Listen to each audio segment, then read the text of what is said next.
안녕하세요. 화학원 시간입니다. 자, 여러분들 러브 엔트로피 잘 보고 오셨나요? 러브 엔트로피에 나오는 화학 장면 찾으셨죠? 자, 그래도 혹시 모르니까 러브 엔트로피에 나오는 화학 장면 같이 한번 찾아볼까요?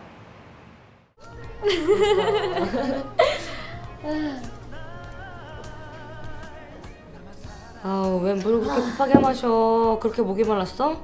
아니요. 물에 산소가 녹으니까요. 물을 많이 마셔야 피부가 좋아지죠. 쌤도 좀 드세요. 아, 설아. 자, 러브 엔트로피 잘 보고 오셨죠? 자, 우리 예쁜 설이가 산소가 물에 녹아 있으니까 라는 표현을 썼네요. 산소가 물에 녹을까요? 우리가 일반적으로 산소가 물에 녹아 있다라는 표현은 많이 씁니다. 그렇다면 이 산소가 정말 물에 녹아 있는지 우리 같이 한번 살펴보겠습니다. 자, 이렇게 산소가 물에 녹아 있는지 녹지 않았는지 알아보기 위해서는 먼저 분자 구조에 대한 이해가 필요합니다. 그럼 같이 한번 살펴볼까요? 자, 전자쌍 반발 원리에 대해서 한번 알아볼까요? 자, 전자쌍 반발 원리, 말 그대로 전자쌍끼리 반발한다는 뜻이죠. 자, 원자 또는 이온에서 중심 원자 주위의 전자쌍들의 음전화로 인해 서로 반발력이 작용하여 멀리 떨어지려는 성질을 우리는 전자쌍 반발 원리라고 합니다. 중심 원자 주위에 있는 전자쌍, 공유 전자쌍, 비공유 전자쌍 다 마찬가지죠. 전자쌍의 수에 따라 전자쌍의 배열이 달라지면서 분자의 모양이 결정되게 됩니다. 자, 어떤 원자가 전자쌍을 두 쌍 공유하고 있다라고 하면 이 전자쌍들은 서로 반발하게 되겠죠? 그렇죠? 3D 입체적으로 반발할 겁니다. 사방에서. 그럼 이 전자쌍들이 위치할 수 있는 곳은 그렇죠. 양 끝밖에 없죠. 이렇게 전자쌍들 자기들끼리 반발력에 의해서 생성되는 각도를 우리는 결합각이라고 부릅니다. 자, 전자쌍이 이렇게 3개면 그렇죠? 이것도 마찬가지로 자기들끼리 반발력이 작용하겠죠? 그렇게 되면 이렇게 반발력이 작용하겠죠. 이건 사방에서 작용하는 겁니다. 그렇기 때문에 각도가 같아지게 되겠죠. 이렇게 결합각이 형성되는 것이죠.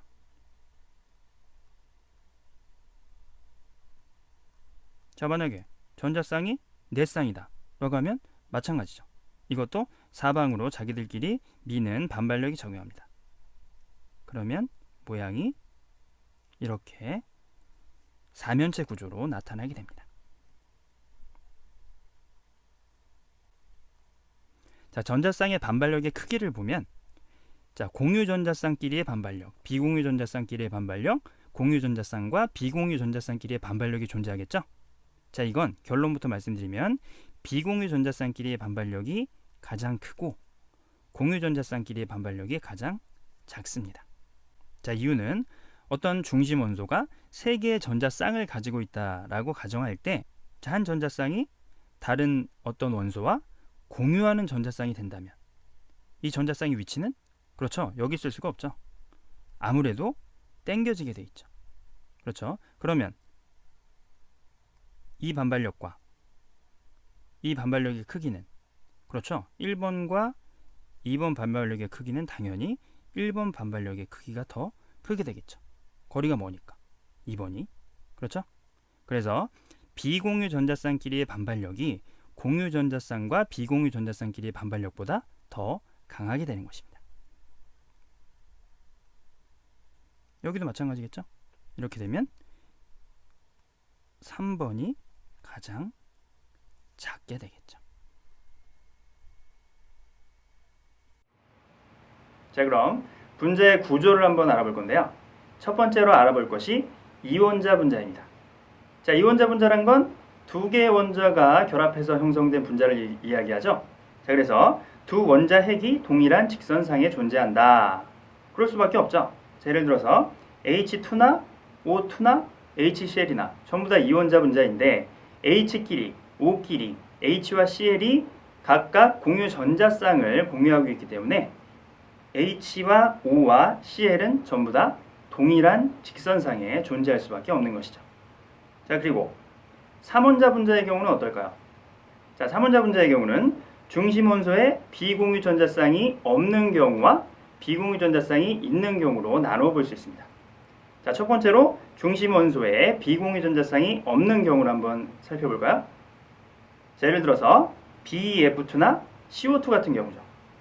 자, B나 C에 비공유 전자쌍은 없고 공유 전자쌍만 존재하죠. 자, 분자의 모양을 나타낼 때는 그렇죠. 앞에서 우리가 배운 전자쌍 반발 원리, 즉 전자쌍끼리의 반발력에 의해서 그 모양이 형성된다라는 거 기억하고 계시죠?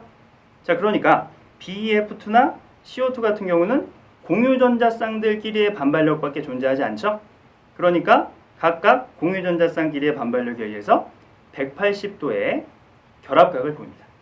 그러니까 직선밖에 나올 수 없는 것이죠. 자, 다음 삼원자 분자 비공유 전자쌍이 있는 경우 가장 대표적인 게 H2O입니다. 자, H2O도 삼원자 분자죠. 자, 삼원자 분자지만 O에 비공유 전자쌍이 두 쌍이 존재합니다. 자, 비공유 전자쌍이 두 쌍이 존재하기 때문에 공유 전자쌍끼리의 반발력만 있는 것이 아니라 비공유 전자쌍끼리의 반발력, 그리고 비공유 전자쌍과 공유 전자쌍 간의 반발력이 존재하기 때문에 H와 OH 이렇게 구분형의 구조를 나타내는 것이죠. 자, 다음 4원자 분자입니다. 자, 4개의 분자가 결합된 화합물인데요. 자, 중심 원소에 비공유 전자쌍이 있는 경우와 없는 경우로 나눠 볼 수 있습니다. 자, 첫 번째로 비공유 전자쌍이 있는 경우를 한번 살펴볼까요? 가장 대표적인 게 NH3죠. 자, NH3는 N에 H가 3개 공유 결합되어 있는 형태인데요. 중심 원소 N에 공유 전자쌍 3쌍과 비공유 전자쌍이 한 쌍 존재하죠. 자, 그래서 공유 전자쌍끼리의 반발력뿐만 아니라 공유 전자쌍과 비공유 전자쌍의 반발력도 존재합니다. 자, NH3는 평면 구조가 아니에요. NH3는 보는 것과 마찬가지로 입체 구조입니다. 그래서 우리는 이걸 삼각뿔 구조이다라고 이야기합니다. 자, 다음 중심 원소에 비공유 전자쌍이 없는 경우를 한번 볼까요? 가장 대표적인 게 BH3. 자, BH3는 붕소가 공유 전자쌍만 3쌍이 존재하죠. 자, 비공유 전자쌍이 존재하지 않기 때문에 이 공유 전자쌍 3쌍 간의 반발력으로 모양이 결정됩니다. 그러니까 평면 정삼각형이 나오는 거죠. 자, 이렇게 BH3와 앞에서 배운 NH3는 전부 다 4원자 분자이지만 비공유 전자쌍 유무에 의해서 이렇게 모양이 결정되는 것이죠. 자, 5원자 분자를 한번 살펴볼까요? 5개의 원자가 결합되어 있는 형태입니다. 자, 중심 원소에 비공유 전자쌍이 없는 경우 가장 대표적으로 CH4, 우리가 메테인, 메탄가스 부르는 거 있죠? 메테인을 예로 들 수 있습니다. 자, CH4는 공유 전자쌍만 4쌍 존재하죠? 비공유 전자쌍은 없습니다. 그렇기 때문에 공유 전자쌍끼리의 반발력만 존재하게 되는 것이죠. 그래서 CH4 같은 경우는 정사면체 구조를 나타냅니다. 입체 구조라는 거 기억하세요. 자, 오늘 수업 어땠는지 모르겠네요. 자, 여러분들이 분자의 모양을 알아야만 뒤에 나오는 분자의 극성 여부, 그리고 탄화수소, 탄소화물까지 이해하기가 쉽습니다. 그러니까 분자의 구조는 꼭 숙지하고 넘어가셨으면 좋겠네요. 그럼 다음 시간에 분자의 극성에 대해서 한번 알아보겠습니다. 다음 시간에 만나요.